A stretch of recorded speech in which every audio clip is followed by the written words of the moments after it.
할렐루야. 작년에 영국 킹스 칼리지의 런던 정책연구소에서 28개국의 28,000명의 성인을 대상으로 갈등 정도를 조사했다고 합니다.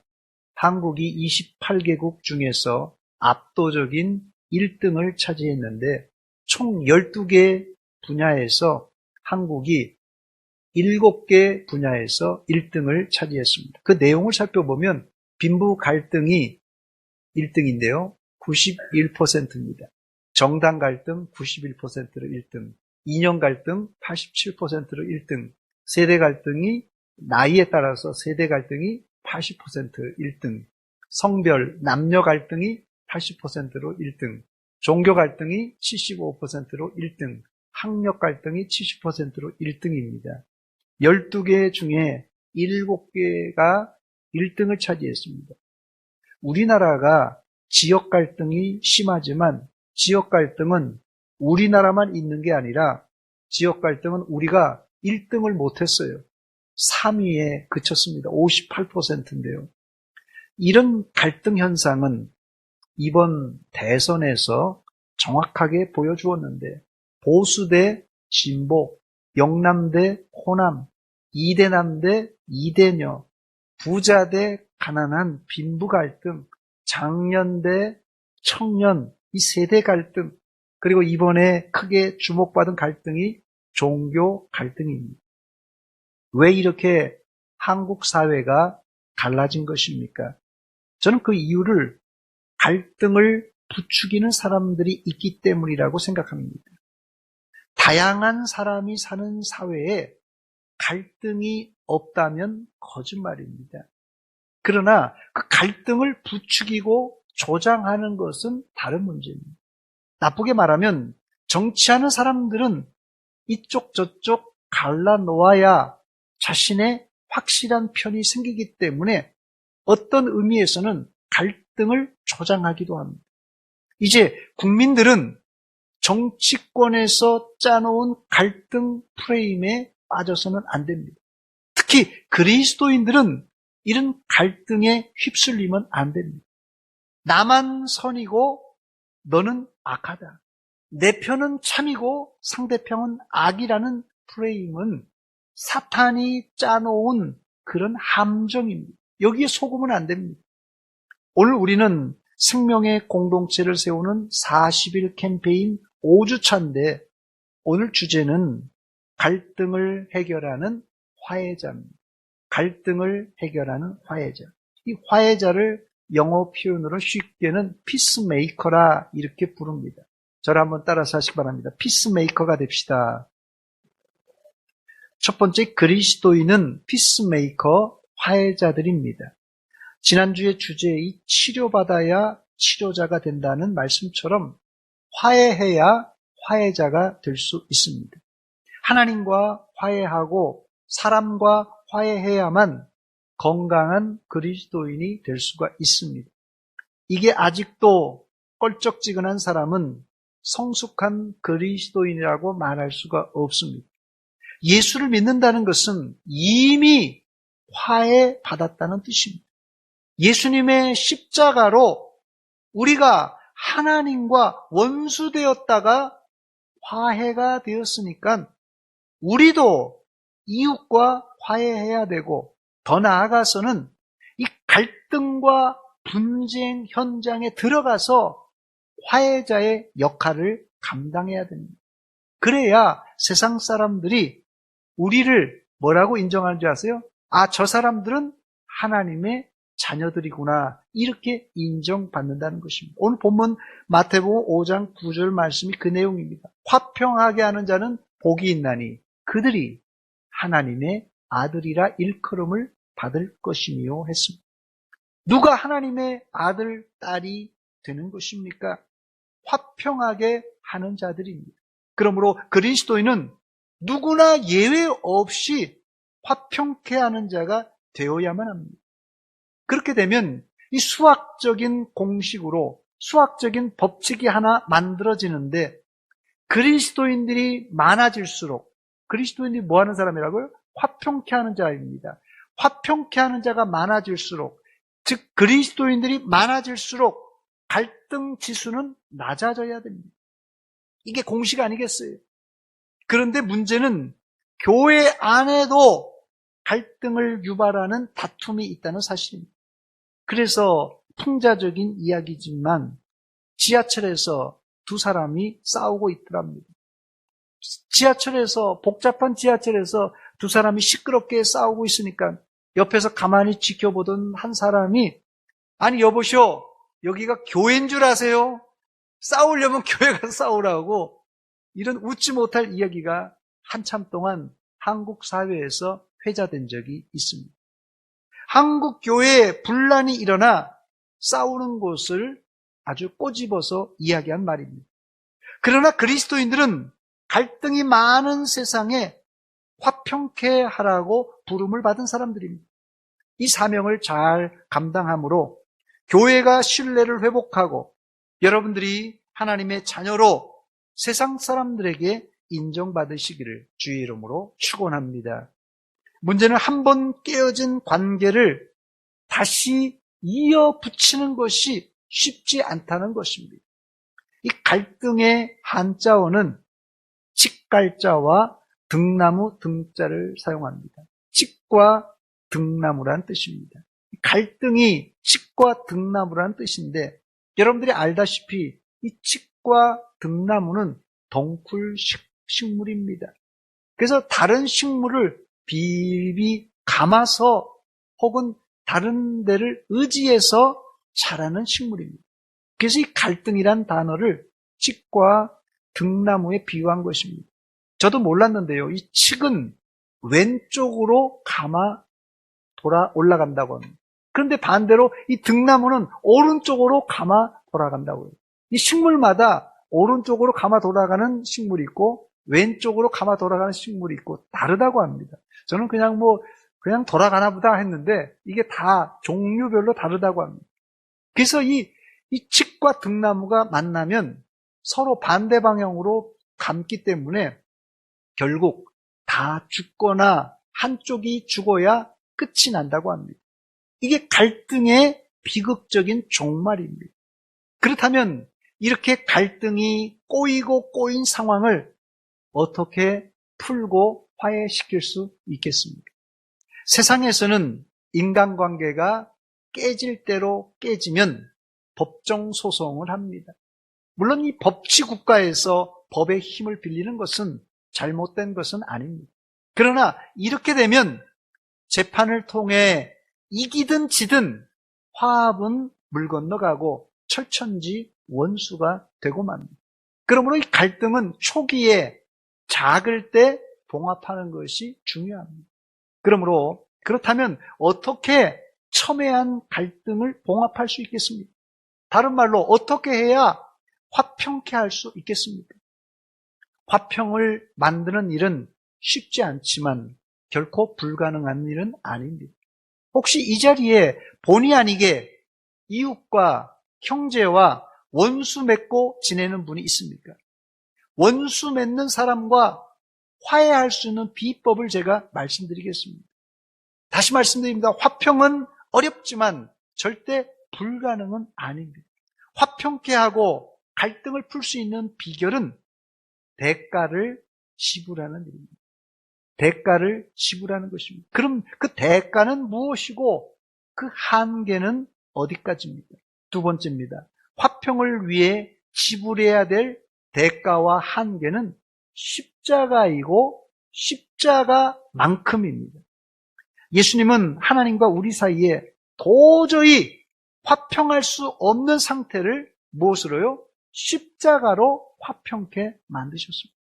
십자가의 원리를 통하여 우리는 세상과 예수님의 십자가 화해법에 큰 차이점을 발견하게 되는데, 세상은 어떻게 화해가 됩니까? 잘못한 사람이 먼저 잘못을 사과함으로 용서하고 화해가 되는 거예요. 하나님의 화해법은 정반대입니다, 여러분. 피해자이신 하나님이 먼저 우리에게 손을 내미셨습니다. 국어 사전에 찾아보니까 사과의 사전적인 정의는 자기의 잘못을 인정하고 용서를 비는 거예요. 이게 뭐 상식적인 일입니다. 사과한다는 것은 자기 잘못을 인정하고 용서를 비는 거예요. 또 화해의 사전적인 정의를 보니까 이 갈등과 다툼을 그치고 서로 가지고 있던 나쁜 감정을 풀어내는 거예요. 이게 화해하는 것입니다.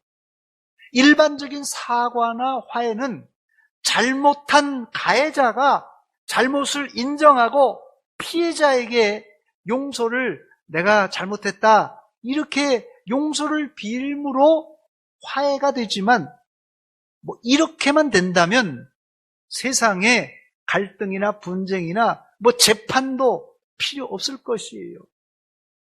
문제는 이게 안 되니까 문제입니다. 예수 믿는 사람들에게도 이런 경우가 종종 있는데 여러분 같으면 어떻게 하시겠습니까? 혹시 여러분 가운데 우리가 회개하면 하나님이 용서해 주신다 이렇게 생각하는 분이 있습니까? 아니면 탕자의 아버지가 탕자가 집으로 돌아와 용서를 빌면 용서해 줄 것이다 이렇게 생각하는 분이 있습니까? 이렇게 생각하시는 분들은 기독교 복음을 곡해한 분인데 기독교의 화해는 세상의 화해와 정반대입니다. 기독교의 화해의 출발은 죄지은 인간이 아니라 잘못한 사람이 아니라 하나님으로부터 시작합니다. 하나님이 죄지은 인간에게 화해의 손짓을 먼저 하시고 범죄자인 우리와 화해하심으로 우리는 화해의 수혜자가 된 것입니다. 하나님이 누구를 부르셨습니까? 깨끗하고 거룩하고 똑똑한 사람을 부른 것이 아니라 탕자 같은 우리를 불러주셨습니다. 그러면 죄인은 하나님의 음성을 듣고 비로소 뉘우쳐 회개하고 하나님께 나오는 겁니다. 이것이 세상 화해와 기독교 화해와의 가장 큰 차이점입니다. 화평케 하는 자는 헬라어로 에이레노 포이오스라는 단어입니다. 이 에이레노 포이오스라는 단어는 화평을 만드는 자라는 거예요. 화평이 없어요, 지금. 둘이 갈등이 있으니까 화평이 있을 리가 없죠. 근데 거기에서 화평케 하는 사람은 화평을 만들어내는 사람입니다. 이 평화가 없는 곳에 평화를 만드는 사람이 화평케 하는 사람인데요. 이 화평, 평화라는 단어는 헬라어로 이 에이레라는 단어입니다. 이 에이레라는 단어는 이 조인한다 혹은 함께 묶는다 이런 뜻을 가지고 있어요. 그 두 개를 그래서 연결한다, 화평한다는 것이 평화라는 뜻이 그런 뜻입니다. 두 개를 함께 묶어서 하나가 되게 한다 그런 뜻입니다. 갈등 평화가 깨진 상황은 두 개로 갈라진 상황인데 그것을 어떻게 하나로 묶을 수 있겠습니까? 이것이 오늘 우리가 배워야 될 화해법인데 십자가의 희생으로입니다. 에베소서 2장 16절에 보니까 또 십자가로 이 둘을 한 몸으로 하나님과 화목하게 하려 하십니다. 원수된 것을 뭐로 서로요? 십자가로 소멸하시고. 여기 본문 배경에는 에베소 교회, 이 중앙아시아의 이 터키 지역의 이 중요한 도시 에베소입니다. 여기에도 유대인과 이방인들, 유대인과 헬라인과의 이런 암투가 있었던 것 같아요. 그래서 작게는 이 교회 안에, 에베소 교회 안에 이 유대인과 헬라인, 이방인 간에 이 둘을 사실 지금도 2000년이 지났지만 지금도 인종 갈등은 미국 아니더라도 우리나라도 마찬가지고요. 인종 갈등이 다 있습니다.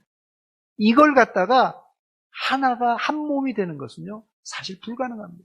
어떻습니까? 우리 교회 안에 여기 죄송합니다만 피부색이 검은 사람이 있다든지 피부색이 하얀 분이 있다든지 인종적으로 다른 분이 여기 앉아 있었다면 우리가 그분들하고 같이 이게 한 몸을 이루는 교회가 쉽게 될 수 있겠습니까?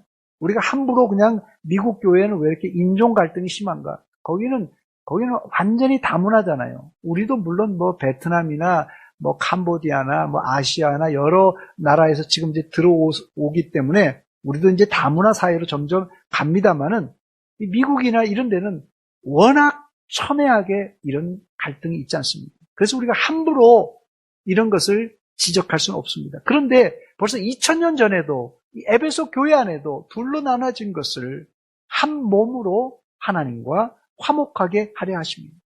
큰 의미 속에서는 예수님께서 이 벽을 무너뜨리고 하나님과 우리 사이의 벽을 무너뜨리고 하나가 된 것을 말합니다. 바로 이게 위대한 화해는 바로 십자가로부터 시작되는 것입니다. 아니, 십자가밖에 없어요, 여러분들.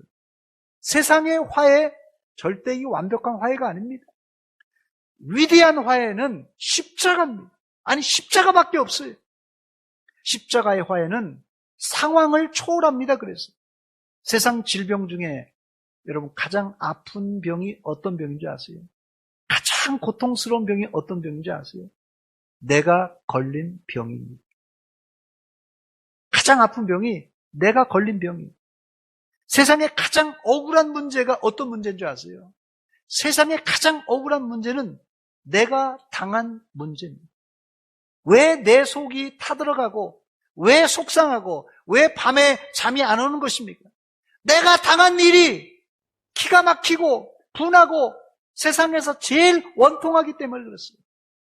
그런데 십자가는 이 모든 상황을 초월하여 작동하고 힘을 발휘합니다.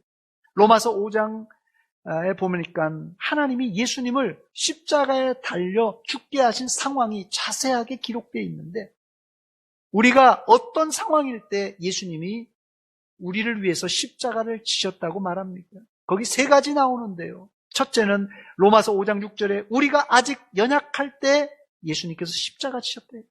로마서 5장 8절에는 우리가 아직 죄인 되었을 때 예수님께서 십자가 지셨대요. 로마서 5장 10절에는 우리가 하나님과 원수 되었을 때 예수님께서 십자가를 지고 죽으심으로 하나님께서 우리에 대한 자기의 사랑을 확증하셨느니라고 말합니다.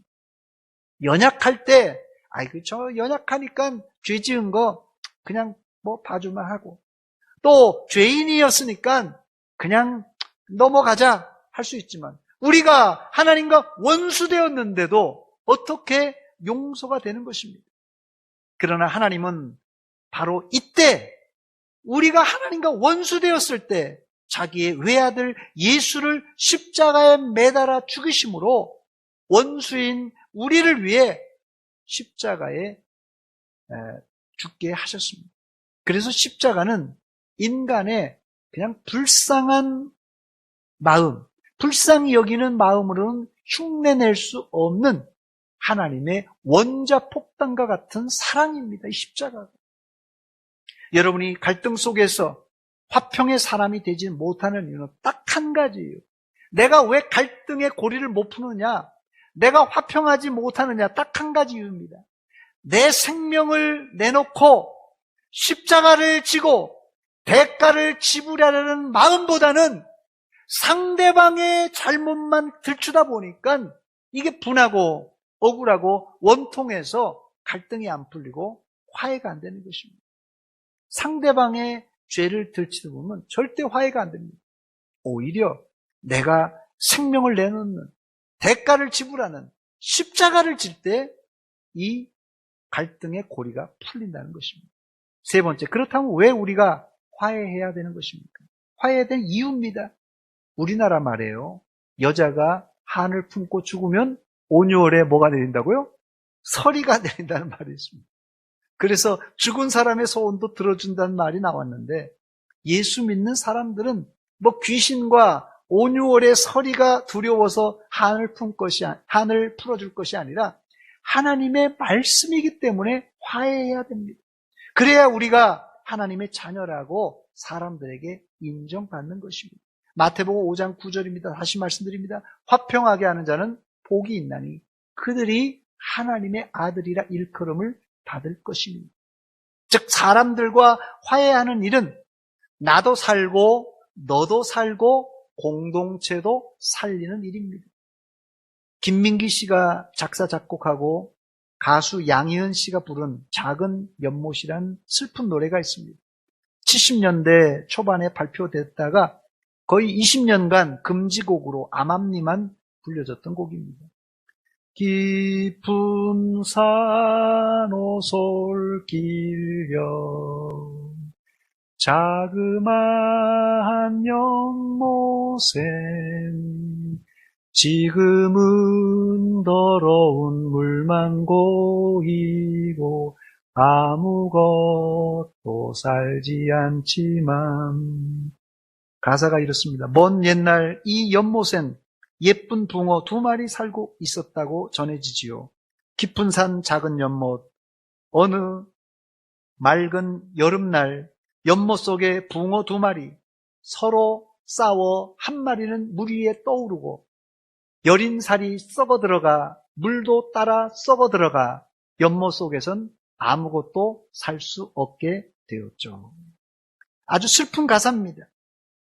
이 가사가 정치적인 배경을 깔고 곡을 썼다고 금지곡이 되었는데, 저는 이 정치적인 배경보다 이 가사 속에 들어있는 이야기가 우리의 이야기일 수 있겠다는 생각이 듭니다. 이 곡의 배경은 깊은 산속 오솔길 옆에 자그마한 연못 속에서 일어난 일입니다.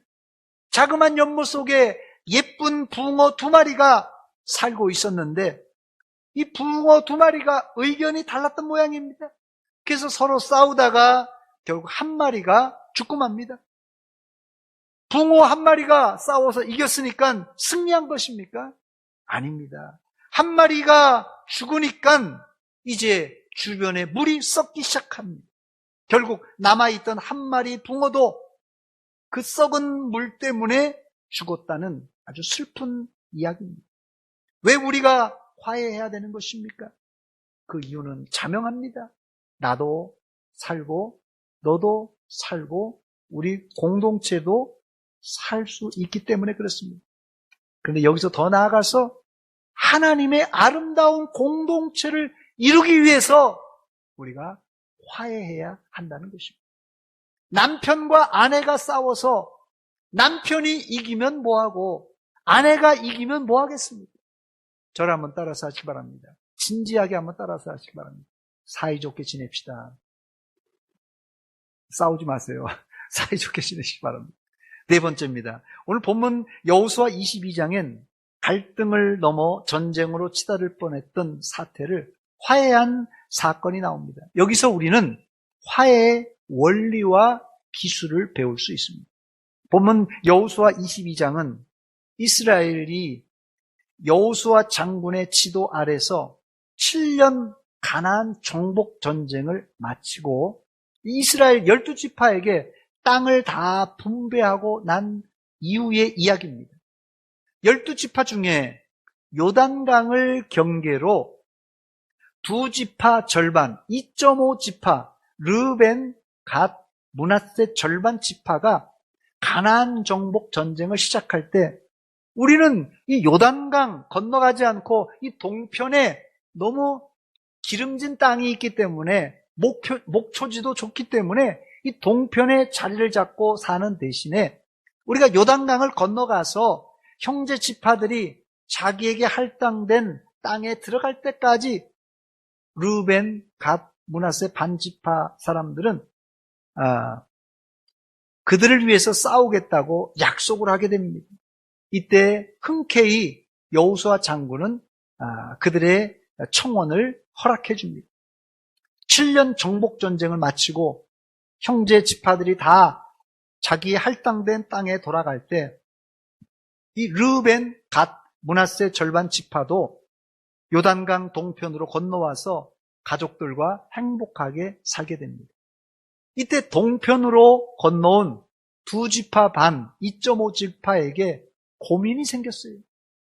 이스라엘은 항상 어디 중심으로 사는 줄 아세요? 성막을 중심으로 생활하기 때문에 자신들은 이 요단강을 건너가야지, 이게 한참 가야지 성막을 만날 수 있고, 또 이 9지파 반은 요단강 이 서편에 있고 자기네들 2.5지파만 이 동편에 있으니까 한마디로 소외된 것 같고 자신들은 변방에 사는 것 같은 처지가 되고 말았어요.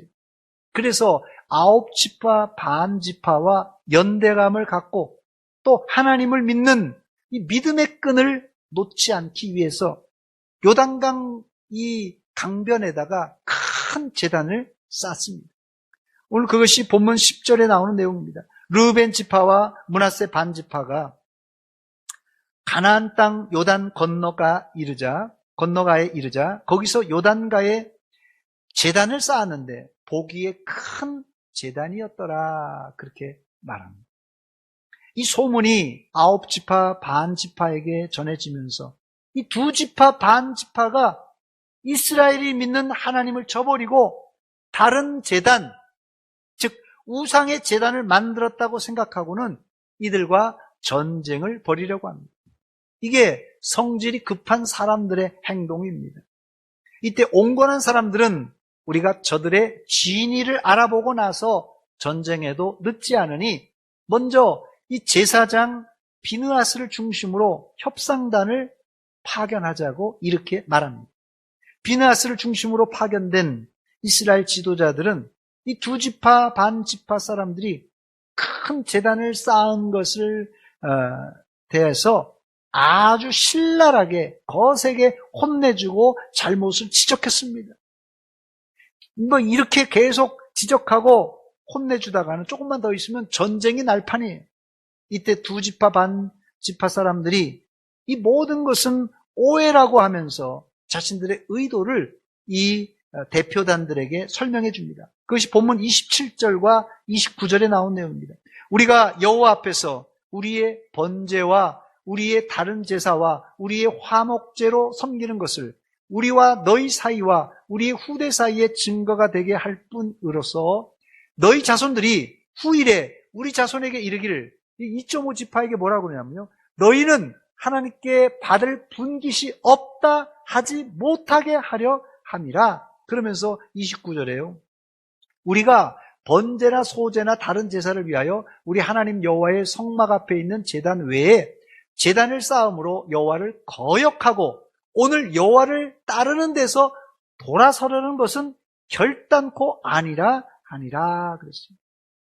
이 이야기를 듣고 제사장 비느하스와 그와 동행했던 지도자들이 모든 오해를 풀게 됩니다.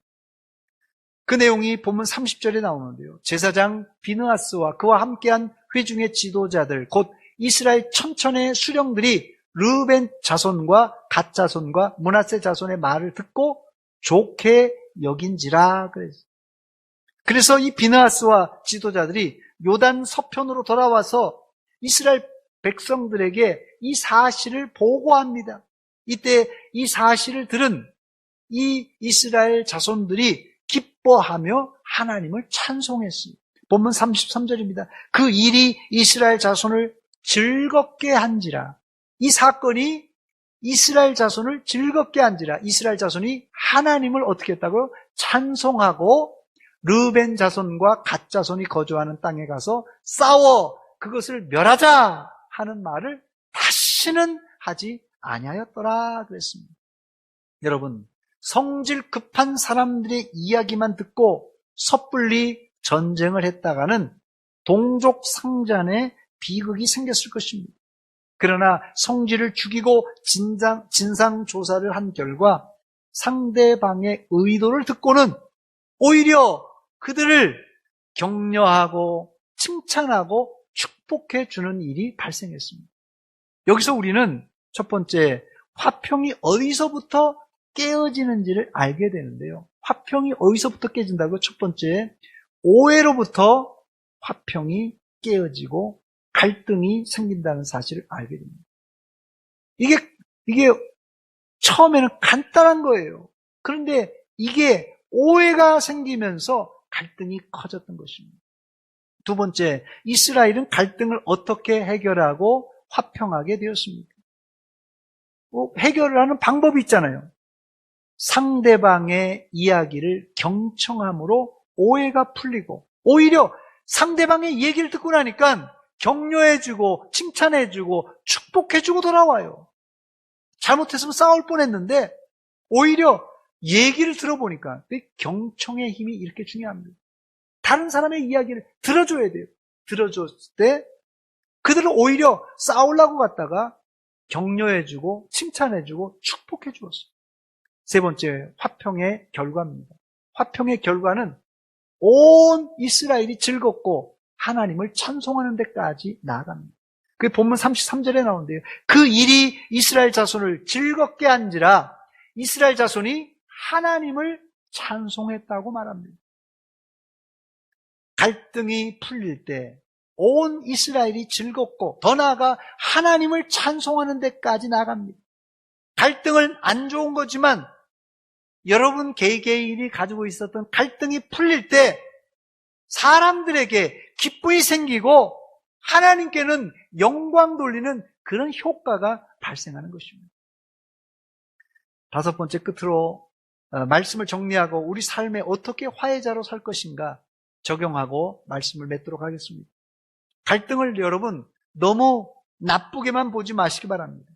지금 러시아와 우크라이나 사이에 전쟁이 발생했는데 여러분 러시아가 우크라이나를 왜 침공한 것입니까? 왜 싸우는 것입니까? 복잡한 이유가 많습니다. 거기 원인이 많아요. 근데 제가 한마디로 표현하자면 옆에 붙어 있어서 싸우는 것입니다. 옆에 붙어 있어서 싸우는 것입니다.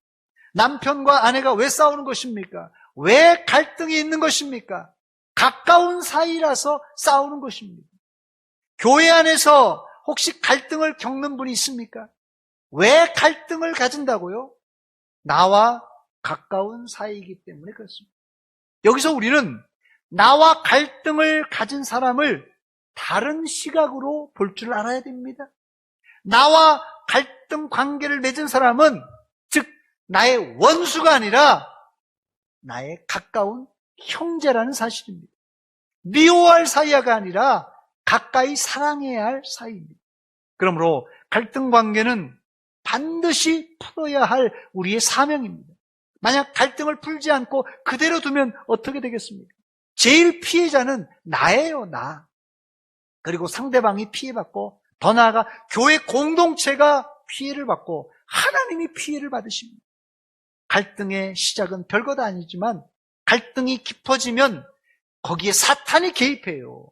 이게 여러분 이걸 조심해야 됩니다. 갈등은 뭐 그럴 수 있습니다. 의견이 나눠질 수 있죠. 그런데요, 이게 깊어지다 보면 뭐가 개입한다고요? 사탄이 개입합니다. 그러면 갈등은 아주 복잡하게 변질되어서 서로 물고 뜯다가 다 망하게 되는 것이에요. 이것이 사탄의 계략입니다, 여러분. 속지 마세요.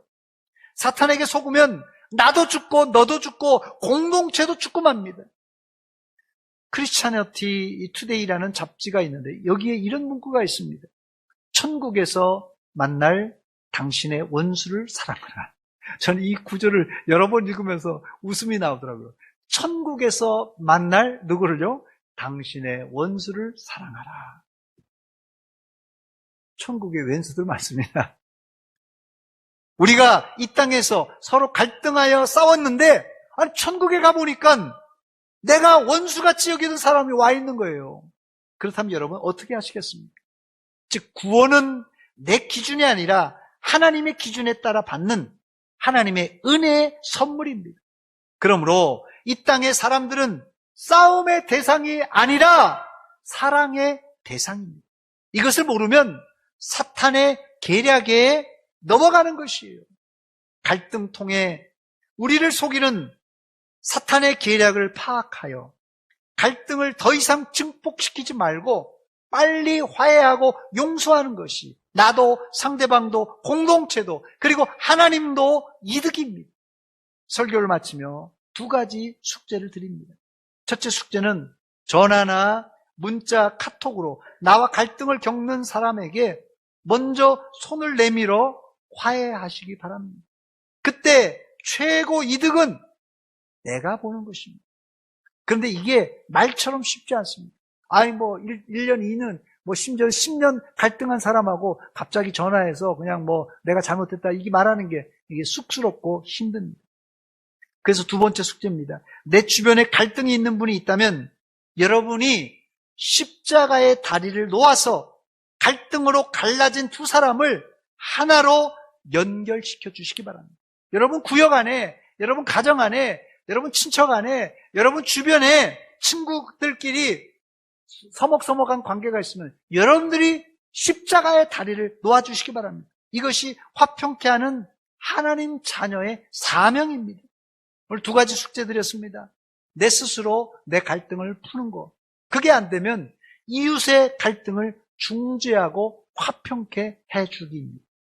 갈등은 여러분 잘 들으시기 바랍니다. 갈등은 예수 적당히 믿는 사람은 풀 수 없는 복잡한 미로입니다. 다시 말씀드립니다. 갈등은 예수 적당히 믿는 사람은 풀 수 없는 복잡한 미로입니다.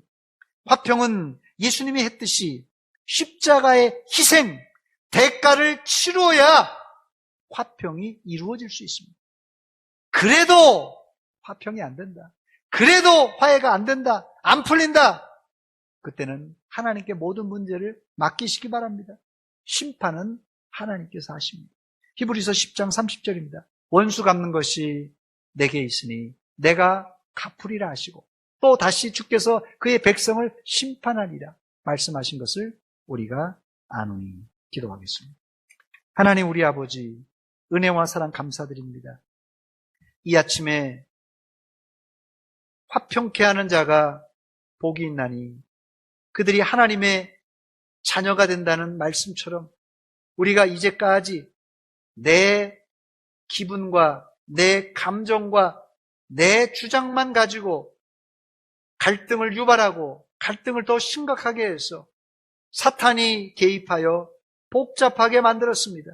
하나님 아버지, 이 시간 겸손하게 내려와서 나 같은 죄인을, 나 같은 탕자를 용서하신 하나님의 십자가, 예수님의 십자가를 생각하고 나도 이 십자가의 대가를 지불하고 화평하고 화해하는 화평케 되는 자가 다 되게 하여 주시옵소서. 예수님의 이름으로 기도하옵나이다. 아멘.